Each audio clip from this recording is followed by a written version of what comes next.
परमेश्वर का धन्यवाद हो, एक बार फिर से आपके साथ वचन बांटने का हमें भाग्य मिला। आज मैं आपके साथ एक बहुत बहुत महत्वपूर्ण प्रश्न, जिसका जवाब सारी मानवता को एक न एक दिन देना पड़ेगा, वो प्रश्न जो प्रभु यीशु मसीह ने स्वयं पूछा, मैं आपके सामने रखना चाहता हूं। और वो प्रश्न मत्ती के 16 अध्याय और उसके 13 वचन से लेके 17 वचन में हम देखेंगे।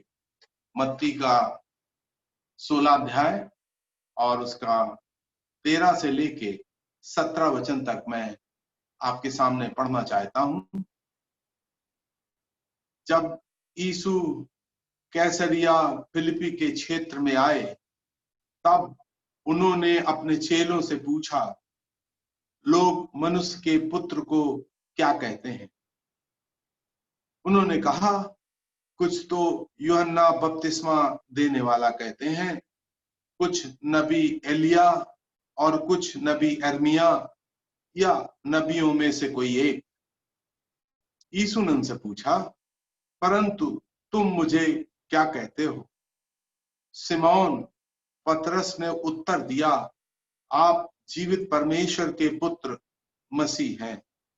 यीशु ने उसको उत्तर दिया, हे सिमोन, योना के पुत्र, तू धन्य है, मांस और लहू ने नहीं, परंतु मेरे पिता ने जो स्वर्ग में है, ये बात तुझ पर प्रकट की है। परमेश्वर अपने वचन के पढ़ने से हमें आशीष दे। प्रभु यीशु मसीह ने पूछा, लोग मनुष्य के पुत्र को क्या कहते हैं?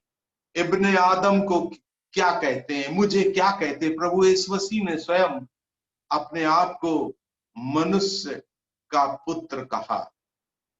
प्रभु यीशु मसीह के बारे में मनुष्य पुत्र कह करके करीब 80 संदर्भ, 80 जगह हमें नए नियम में मिलता है कि वो मनुष्य के पुत्र, वो परमेश्वर के पुत्र भी है, मनुष्य के पुत्र भी है।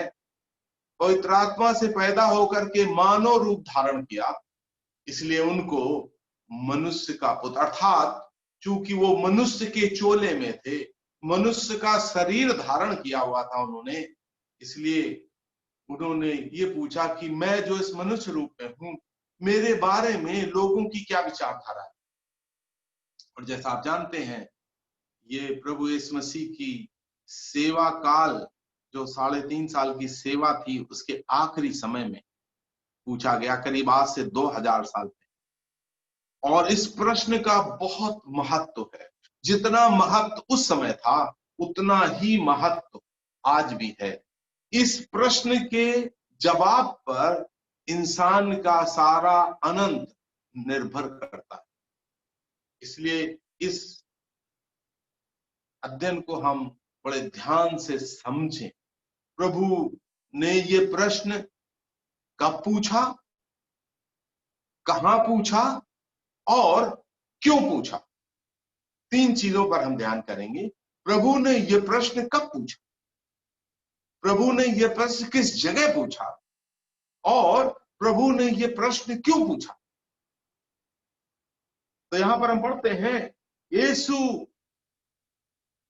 जब कैसरिया फिलिपी के क्षेत्र में आए, इससे पहले हम पढ़ते हैं प्रभु यीशु मसीह ने बहुत सारे चमत्कार किए थे। उन्होंने इतने सारे चमत्कार किए, लोगों ने अचंभा किया। मुर्दों को जीवन दिया, बीमारों को चंगा किया, भूखों को रोटी खिलाई, पानी पर वो चले, दुष्ट आत्माओं को निकाला। ऐसा है, जब प्रभु यीशु मसीह इस पृथ्वी पर आए तो वो स्वर्ग को लेकर के आ गए। मतलब वो 3.5 साल की जब सेवा उन्होंने की, तो कहते हैं उन्होंने फलस्तीन देश से बीमारी, दुष्ट आत्मा, मृत्यु को नदारद कर दिया। हम पढ़ते हैं प्रभु यीशु मसीह किसी के शादी में अवश्य शामिल हुए, लेकिन किसी के जनाजे में शामिल नहीं हुए। जैसे वो गए तो मुर्दा जीव। तो हम पढ़ते हैं ये उनकी सेवा काल का आखिरी समय था। उनकी 3.5 साल की अब सेवा समाप्त होने का समय आ गया था। इतने सारे चमत्कार किए थे, इतनी अच्छी शिक्षाएं उन्होंने दी थी, बहुत लोगों को चंगा किया था, पानी पर चल करके दिखाया था जो कोई मनुष्य नहीं कर सकता, क्योंकि वो प्रकृति के नियमों के बाहर है। तो अपने सारे पराक्रम को दिखाने के बाद, सारी शिक्षाओं के समाप्ति के समय पर उन्होंने ये प्रश्न पूछा कि मैंने जो शिक्षाएं दी हैं, मैंने जो ये आश्चर्य कर्म किए हैं, जो मैंने ये अचंभे किए तुम्हारे बीच में, तुम क्या मुझे समझे हो कि मैं कौन हूं? तो ये उनकी सेवा के आखिरी समय पूछा। कहां पूछा? यहां पर हमने पढ़ा यीशु कैसरिया फिलिपी के क्षेत्र में आए।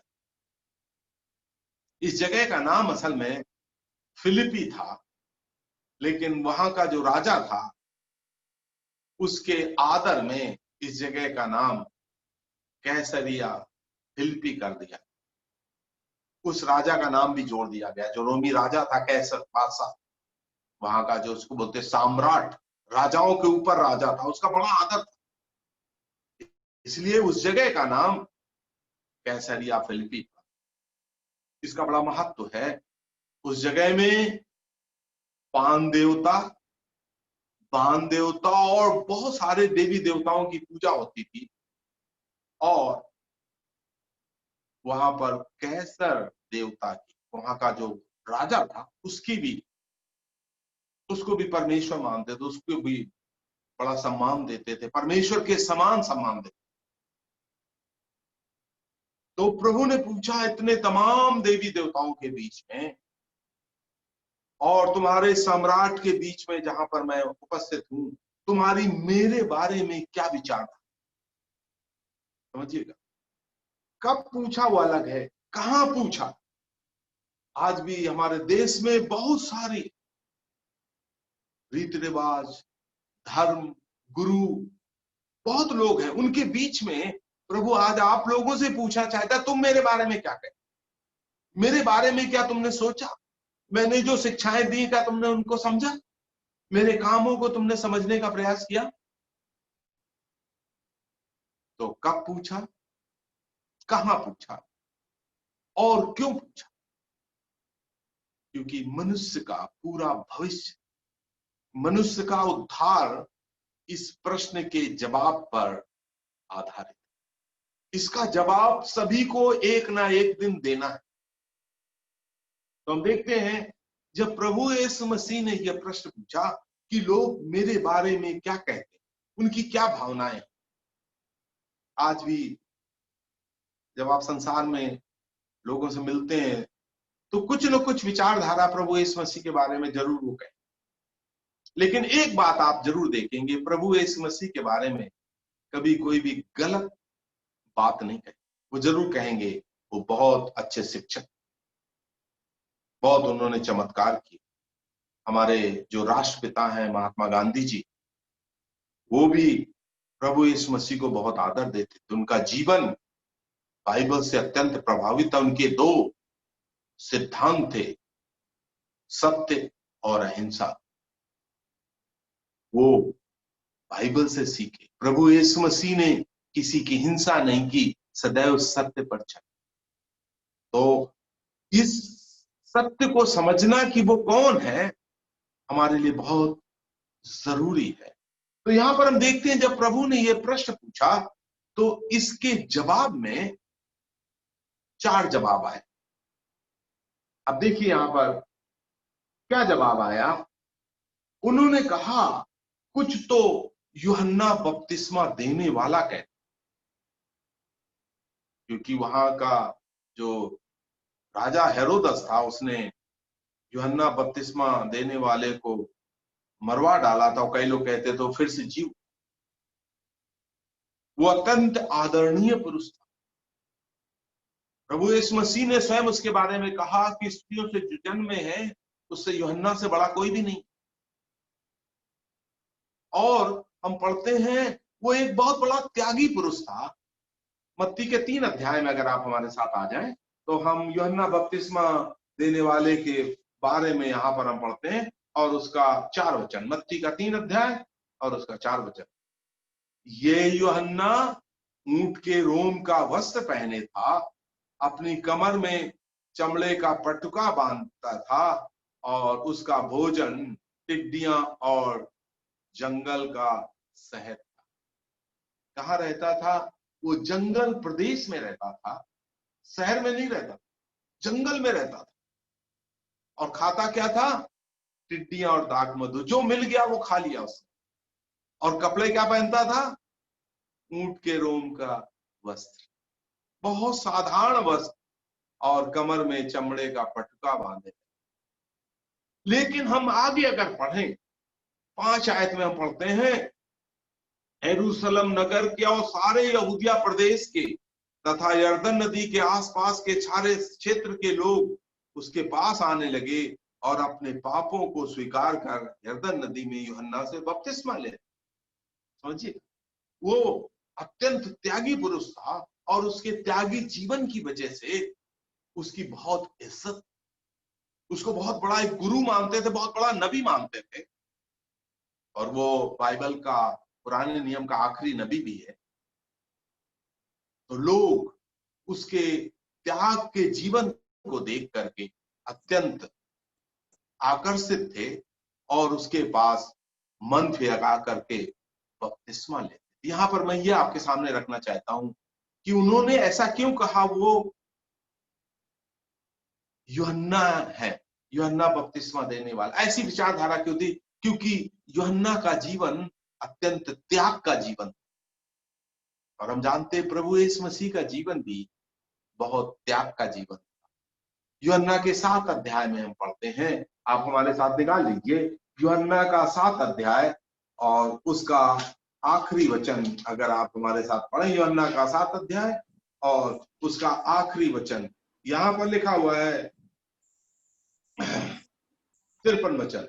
तब सब कोई अपने अपने घर चला गया और यीशु जैतून के पहाड़ पर गए। 8 अध्याय का 1 वचन।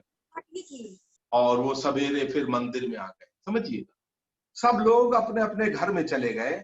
जो उसका उपदेश सुनने के लिए लोग आए थे, उपदेश सुनने के बाद अपने अपने घर चले गए।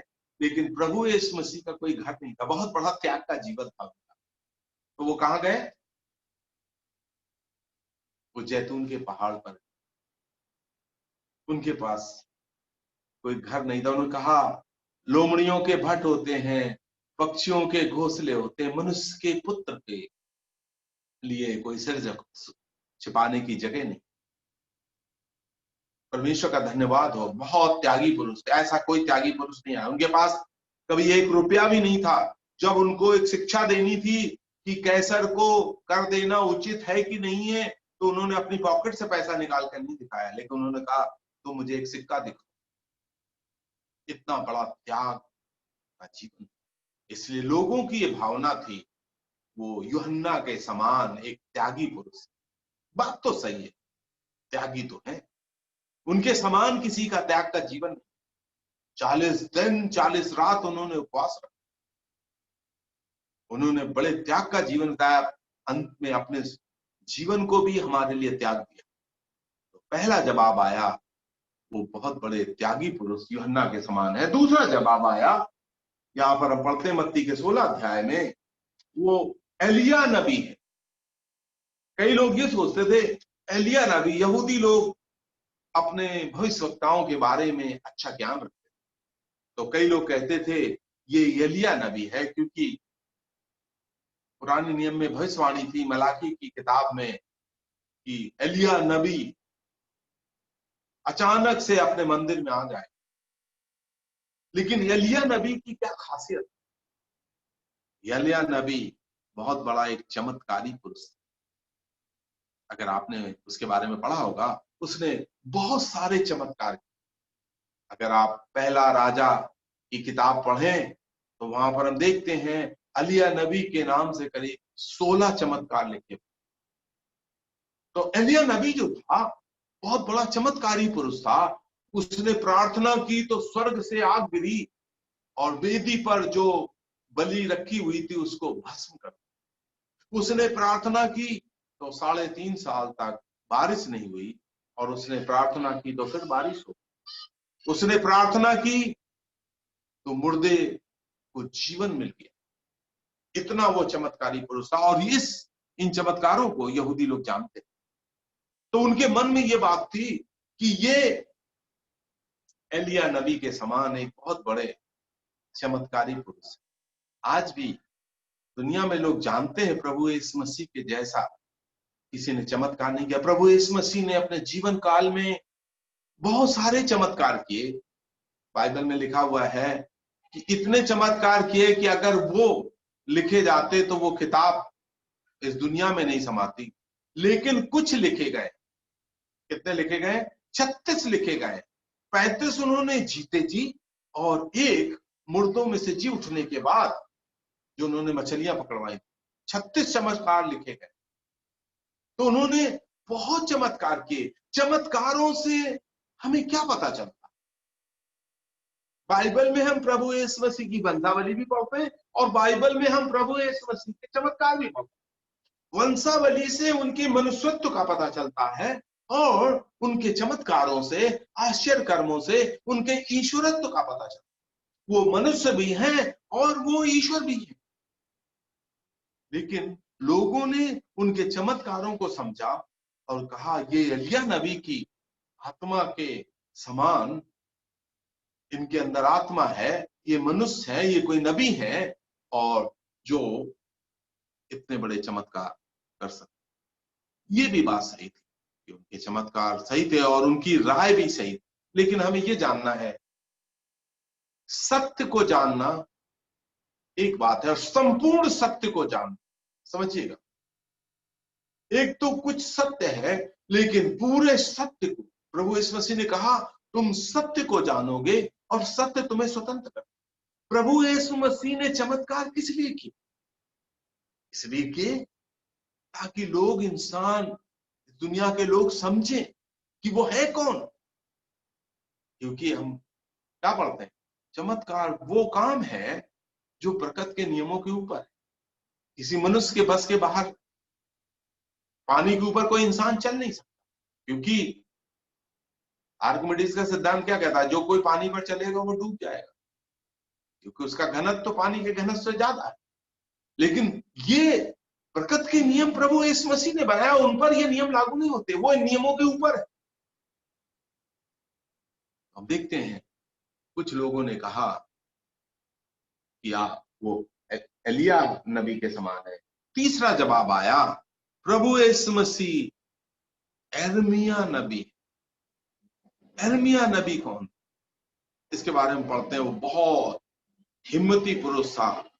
बहुत दुष्टता के समय में इजराइल देश में जो भयंकर दुष्टता, और वो आखिरी नबी था बंधुआई में जाने के पहले। बुराई इजराइल देश की बहुत बढ़ी हुई थी। उस समय उसने नबूवत, और उसने खुले दिल से नबूवत। वहां का राजा जो यहोयाकीम था, यिर्मयाह नबी का अगर 36 अध्याय हम पढ़े तो वहां पर हम पढ़ते हैं, जब उसने चर्म पत्र में लिखकर परमेश्वर का संदेश यहोयाकीम राजा के पास भेजा, तो यहोयाकीम सर्दी के समय अपने राजमहल में ताप रहा था। उसने चर्म पत्र को काट करके उसको आग में जला दिया। राजा ने उसे गड्ढे में डाल दिया। इस 38 यिर्मयाह नबी के 38 अध्याय में पढ़ते हैं। वो हमारा अध्ययन का विषय नहीं, लेकिन मैं आपके सामने ये रखना चाहता हूं कि यिर्मयाह नबी अत्यंत हिम्मती पुरुष, यूहन्ना अत्यंत त्यागी पुरुष था, एलिया बहुत चमत्कारी पुरुष था, और यिर्मयाह बहुत बड़ा हिम्मती पुरुष था। उसने नबूवत की कि इजराइल देश 70 साल के लिए बंधुआई में चला जाए, और शब्द दर शब्द वो भविष्यवाणी पूरी हुई। और अगर हम बाइबल का अध्ययन करेंगे तो उसमें हम जानते हैं कि उस 70 साल में 69 साल बीत गए हैं जिस दिन प्रभु यीशु मसीह को क्रूस पर चढ़ाया गया, और उसमें एक हफ्ता बाकी है, अर्थात 7 वर्षों का समय, जो जिसको कहते हैं महाक्लेश का समय, जब इस संसार में आएगा। तो ये अत्यंत हिम्मती पुरुष था, उसको बहुत डराया गया, बहुत धमकाया गया, उसको ग्रह में डाल दिया गया, उसको मार डालना चाहते थे, लेकिन उसने हिम्मत नहीं दी। हमारे प्रभु यीशु मसीह भी बहुत हिम्मती, उनका बहुत विरोध हुआ, उनके साथ खड़ा होने वाला कोई नहीं था, लेकिन वो कभी भी पीछे नहीं हटे। उन्होंने सारी बुराइयों को, जो धार्मिक संस्थाओं में बुराइयां चल रही थी, जो मंदिर में व्यापार चल रहा, उसका उन्होंने बड़े हिम्मत के साथ, अकेले उनके साथ कोई नहीं था, उन्होंने अकेले उसका विरोध किया। हम क्या देखते हैं, कबूतर बेचने वाले और पैसों का लेन देन, पैसों का जो एक्सचेंज करने वालों के मेजों को उन्होंने पलट दिया, मंदिर की साफ सफाई की, और उन्होंने कहा मेरे पिता के घर को तुमने डाकुओं की खो बना रखा है। उससे उनका बहुत विरोध हुआ, लेकिन उन्होंने हिम्मत नहीं हारी। भाई और बहनों, बहुत हिम्मती पुरुष, हमें ये समझ। चौथा जवाब आया, 3 जवाब हमने देखे, बहुत बड़े त्यागी पुरुष, बहुत बड़े चमत्कारी पुरुष, बहुत बड़े हिम्मती पुरुष, और चौथा पढ़ते हैं या नबियों में से कोई एक, वो एक नबी थे। नबियों का बड़ा आदर, नबी लोग लोगों को परमेश्वर के वचन, परमेश्वर का संदेश लेकर के आते थे, वचन सुना। आप जानते हैं प्रभु यीशु मसीह ने जो संदेश दिए, जो बाइबल है, मैं परमेश्वर का धन्यवाद करता हूं। आज इस बाइबल के ऊपर हमें घमंड करना है, क्योंकि आज ये बाइबल 3312 से भी अधिक भाषाओं में छप चुकी। ऐसी दुनिया में कोई भी किताब नहीं, सिर्फ एक ही किताब। क्या आपने कभी सोचा ये किताब क्यों इतनी भाषाओं में है? ये किस नबी ने ये किताब दी? प्रभु यीशु मसीह के शब्द। उन्होंने खुद कोई किताब नहीं लिखी, लेकिन उनके कहे हुए शब्द आज 3312 से भी अधिक भाषाओं में छप चुके हैं। मैं जब इसके बारे में सोचता हूं तो ऐसा क्यों दुनिया में कोई और किताब इतनी भाषाओं में क्यों नहीं? क्या आप अपनी बाइबल पर घमंड करते हैं? मैंने इसके बारे में बहुत सोचा, ये किताब इतनी भाषाओं में क्यों है? मत्ती का 24 अध्याय निकालिए आप हमारे पास, और वहां पर इसका जवाब है। मत्ती का 24 अध्याय और उसका 14 वचन। परमेश्वर के राज्य का ये सुसमाचार संपूर्ण पृथ्वी में प्रचार किया जाएगा कि सब जातियों पर गवाही हो, तब अंत आ जाए। समझिएगा, परमेश्वर के राज्य का ये सुसमाचार संपूर्ण पृथ्वी पर। 1975 में मैं कार निकोबार आइलैंड गया एक बार। कलकत्ता से हवाई जहाज के द्वारा हम वहां गए, और वहां से हमें एक छोटे डकोटा जहाज से अंडमान जाना था, क्योंकि वहां पर मेरी पोस्टिंग थी। लेकिन वो डकोटा जहाज जो एयरफोर्स का था वो खराब हो गया, और मुझे वहां करीब 1 हफ्ते के ऊपर रुकना पड़ा। तो जब मैं वहां निकोबार आइलैंड में गया तो वहां पर देखा, उस जमाने में सिर्फ उस आइलैंड में एक ही बस थी, लेकिन वहां पर रहने वाले सारे मसीह लोग। मैं सोचा समुन्दर के बीच में जो टापू है, ये मसीह लोग यहाँ कहां से आए? उस समुन्दर के बीच में जो एक टापू है, द्वीप समूह है, वहां पर भी परमेश्वर का सुसमाचार पहुंचा। मैं परमेश्वर का धन्यवाद करने लगा। उत्तरी ध्रुव से दक्षिणी ध्रुव तक हर एक टापू में जहां लोग रहते हैं, उसका सुसमाचार संपूर्ण पृथ्वी पर यह सुसमाचार प्रचार हो। ये कैसे प्रचार होगा? जब उनकी भाषाओं में ये उपलब्ध होगा। आज प्रभु की कृपा से ये बाइबल 3300 से भी अधिक भाषाओं में है, क्योंकि ये प्रभु यीशु मसीह के बोले हुए शब्द। उन्होंने जब मत्ती के 24 अध्याय में ये बात कह दी तो उनके शब्दों में इतनी शक्ति थी। जब प्रभु ने कहा तो कोई प्रिंटिंग प्रेस नहीं थी। प्रिंटिंग प्रेस का आविष्कार 15वीं शताब्दी में हुआ, गुटनबर्ग के द्वारा, जर्मन का जो एक इंजीनियर था। उसके पहले कोई प्रिंटिंग प्रेस नहीं थी। लेकिन प्रिंटिंग प्रेस से क्या हुआ?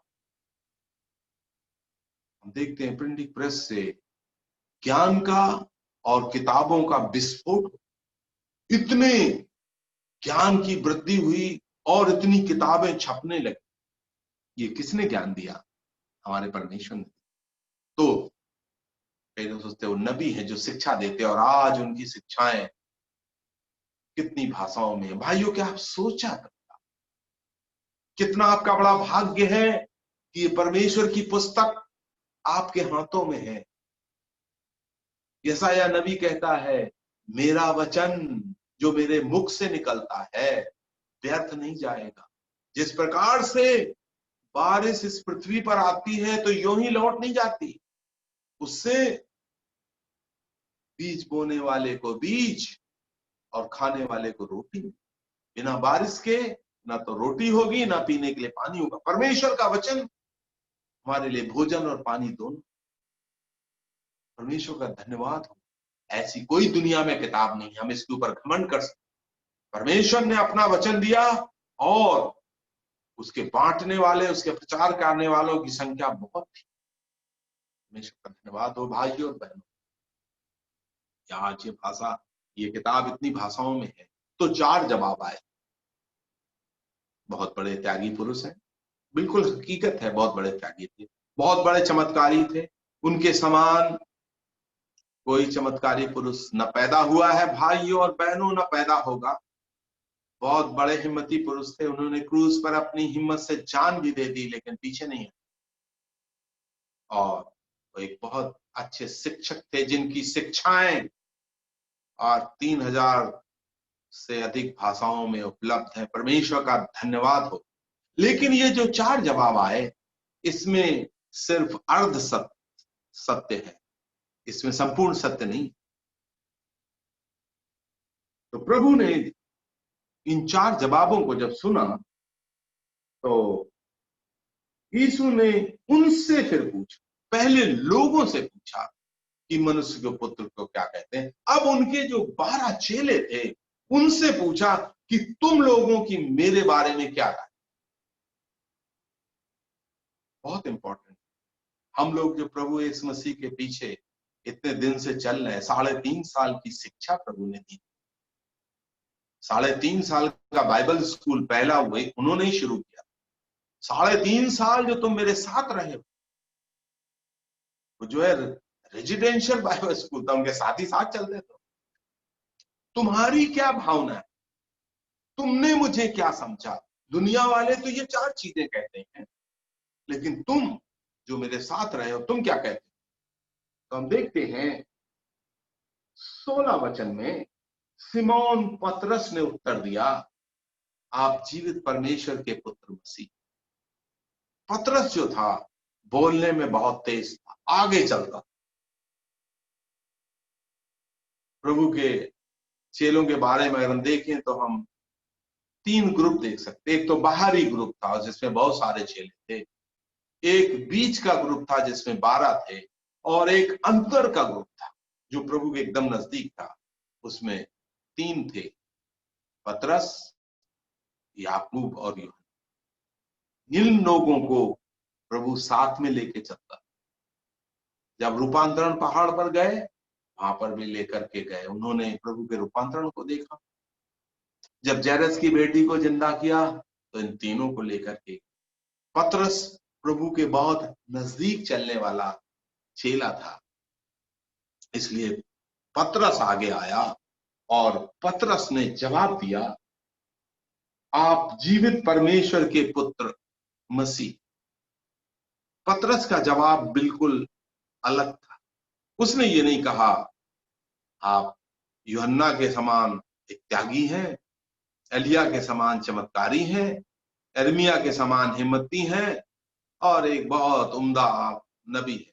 उसने ये नहीं कहा। उसने कहा आप जीवित परमेश्वर के पुत्र मसीह। आप समझिएगा यहां प्रभु का प्रश्न क्या था। प्रभु का प्रश्न था लोग मनुष्य के पुत्र को क्या कहते। प्रभु ने अपने आप को मनुष्य का पुत्र कहा। क्यों कहा? क्योंकि वो मनुष्य के चेले में थे भाइयों। उन्होंने मनुष्य का रूप धारण किया था, मनुष्य के रूप में वो पैदा हुए थे। इसलिए उन्होंने कहा मुझ इब्ने आदम, मुझ मनुष्य के पुत्र को लोग क्या कहते हैं। लेकिन पतरस का जवाब बिल्कुल अलग था। पतरस ने क्या, प्रभु जी आप मनुष्य के पुत्र नहीं, क्या कहा, आप जीवते परमेश्वर के पुत्र मसीह। आप मनुष्य नहीं, देखिए मनुष्य का पुत्र अर्थात मनुष्य, ईश्वर का पुत्र अर्थात ईश्वर। आप मनुष्य नहीं है, आप साक्षात परमेश्वर है। समझिएगा, बिल्कुल अलग जवाब पतरस ने अपने दिमाग को प्रभु को समझने के लिए इस्तेमाल किया। बहुत साधारण व्यक्ति था भाइयों और बहनों। हम पढ़ते हैं प्रेरितों के पुस्तक 4 अध्याय के 13 वचन में, वो अनपढ़ और साधारण मनुष्य, मछली पकड़ने वाला। हमारे उत्तर प्रदेश बिहार में कह सकते हैं भैंस चराने वाले लोग, बिल्कुल पढ़े लिखे नहीं थे, लेकिन उसने प्रभु को पहचानने में अपना दिमाग लगाया। भाई और बहनों, मैं आपसे ये कहना चाहता हूं, क्या आपने इस प्रभु को पहचानने में अपना दिमाग लगाया? आपका क्या भी शिक्षा का स्तर क्या है वो मैं नहीं जानता, लेकिन आपको समझना है प्रभु यीशु मसीह कौन। और पतरस ने बिल्कुल सही जवाब, जब मैं इसको पढ़ता हूं, पतरस ने कहा आप मनुष्य नहीं है प्रभु जी, आप मनुष्य नहीं, आप परमेश्वर हैं। अब ये सवाल उठता, उन्होंने ये बात कैसे कह दी? पतरस ने अगर ये कह दिया तो कैसे कह दिया? देखिए हमारा जो भी है बात करने का तरीका जो है वो सब एक सही तरीके से बात कर, एक तर्क संगत, बेतुकी बात नहीं। पतरस ने जो कहा एक बहुत तर्क संगत बात कही, क्योंकि पतरस ने प्रभु के चमत्कारों को देखा था। पतरस ने मुर्दों को जिंदा होते हुए देखा था और उसको पता था परमेश्वर को छोड़ करके 4 दिन के मुर्दे को कोई जिंदा नहीं कर सकता। परमेश्वर ने प्रभु यीशु मसीह को पानी पर चलते हुए देखा था, 14 अध्याय में हम पढ़ते हैं मत्ती के, और प्रभु की आज्ञा के अनुसार स्वयं भी पानी पर चला। पतरस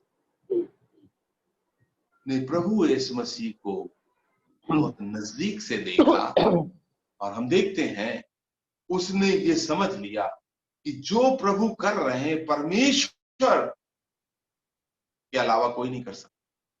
ये तो अनपढ़ व्यक्ति था, लेकिन अगर आप एक पढ़े लिखे व्यक्ति के बारे में देख लें, यूहन्ना का 3 अध्याय आप हमारे साथ निकालिए, एक अनपढ़ व्यक्ति की गवाही और एक पढ़े लिखे व्यक्ति की गवाही मैं आपके सामने रखना चाहता हूं। उस जमाने का बहुत बड़ा पढ़ा लिखा और बहुत पद वाला एक व्यक्ति है। वहां पर हम पढ़ते हैं 3 अध्याय और उसका 1 वचन से लेकर के, और हम 2 वचन तक पढ़ें, 1 से 2 तक, 1 और 2। निकोदेमस नाम एक मनुष्य था जो फरीसी संप्रदाय का धर्म गुरु था। वो यहूदियों के सभागृह का सदस्य था। वो एक रात यीशु के पास आया, उसने यीशु से कहा, हे रब्बी, हम जानते हैं कि आप परमेश्वर की ओर से गुरु होकर के आए हैं, क्योंकि कोई मनुष्य इन आश्चर्यपूर्ण चिन्हों को जो आप दिखाते हैं यदि परमेश्वर उसके साथ ना हो तो कभी नहीं दिखा सकता। परमेश्वर नहीं है तो आप नहीं कर सकते, कोई इंसान नहीं कर सकता। ये कौन था? ये फरीसी था। उस समय जो आज जैसे जो कानून होता है, तो तमाम प्रकार के कानून, उस समय कानून सिर्फ बाइबल का कानून था, बाइबल का पुराने नियम का उसको अच्छा ज्ञान था। यहूदियों के सभागृह का वो सदस्य था, और वो, इससे हमें पता चलता है, वो यहूदियों का गुरु भी था, शिक्षा देता था और वृद्ध भी था, काफी अनुभवी व्यक्ति था। लेकिन उसने एक बात कही, यदि परमेश्वर किसी व्यक्ति के साथ नहीं है तो ये आश्चर्य कर्म करना उसके बस के। यहां पर पतरस ने भी, प्रभु जी आपकी शिक्षाएं, आपके काम, आपका जीवन, परमेश्वर का जीवन, इनके बारे में क्या पढ़ते हैं? उन्होंने ना कोई पाप किया, ना उनमें कोई पाप था, ना उन्होंने कोई पाप जाना। उन्होंने मुर्दों को तो जिंदा किया, लेकिन किसी जिंदे को मारा नहीं। हम एक बार पढ़ते हैं, जब प्रभु यीशु मसीह नैन नाव नगर को गए तो वहां एक विधवा के पुत्र को उन्होंने जिंदा कर दिया। तो जब वो जवान जब जिंदा हो गया तो लोग डर गए। क्यों डर गए? यार, इतना महान व्यक्ति है, मुर्दे को जिंदा कर सकता है, ऐसा ना हमें मार दे। लेकिन प्रभु ने किसी को मारा। इतने बड़े आश्चर्य।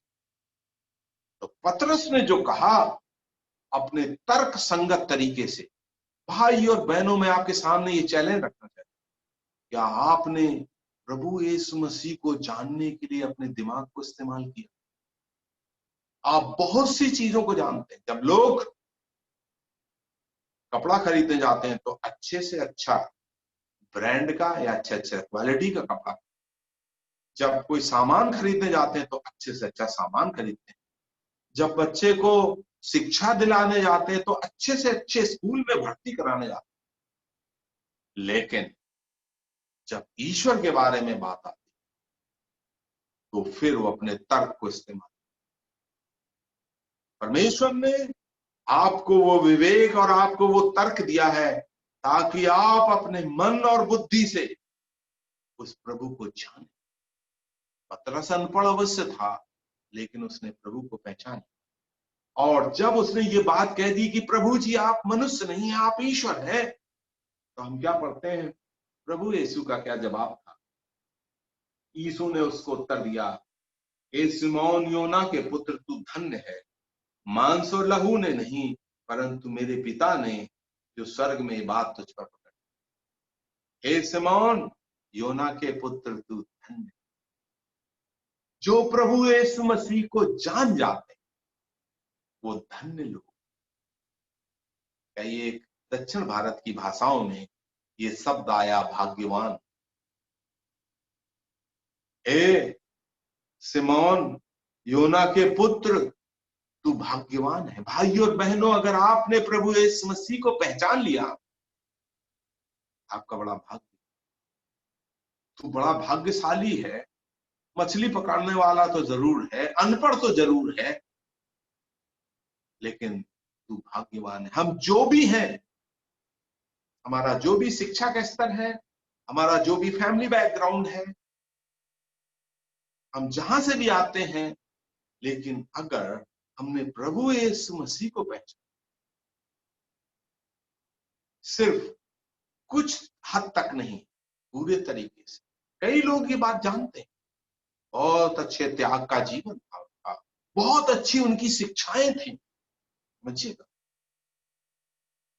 बहुत उन्होंने हिम्मत से अपनी जान क्रूस पर दी। सब लोग जानते हैं।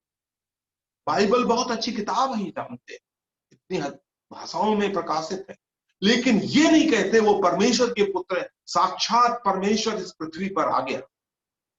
भाइयों, बाइबल में लिखा हुआ है, परमेश्वर ने जगत से ऐसा प्रेम किया, अपने प्रिय पुत्र को इस संसार में भेज दिया, ताकि जो कोई इस पर विश्वास करे वो नाश ना हो, वो अनंत जीवन पाए। कुछ बातें यहां बताकर मैं अपने संदेश को समाप्त करना चाहता हूं। यहाँ पर हम देखते हैं, पतरस ने जब ये बात कही तो प्रभु के वो सामने आया। समझिएगा, प्रभु के सामने आकर के उसने ये बात कही और प्रभु को समझ करके बात, प्रभु के सामने आकर के कही, प्रभु को समझ करके कही और प्रभु को प्रभु करके स्वीकार करके कही और सार्वजनिक रूप से अंगीकार किया। वो डरा नहीं। लोग क्या कहें? जब से मैंने प्रभु यीशु मसीह को पाया, मैं स्वयं एक ब्राह्मण खानदान से हूं, हम लोग शादी ब्याह कराने वाले पंडित, लेकिन जब से मैंने बाइबल को पढ़ा और प्रभु यीशु मसीह को जाना, मैं कभी शर्माया नहीं। सार्वजनिक रूप से हमारे गांव में, पूरे गांव में बाइबल की किताब हमने बांटी, नए नियम को वितरित किया, स्कूलों में जाकर के प्रचार किया, वही एक सच्चा और जीवित परमेश्वर है, कोई दूसरा नाम नहीं।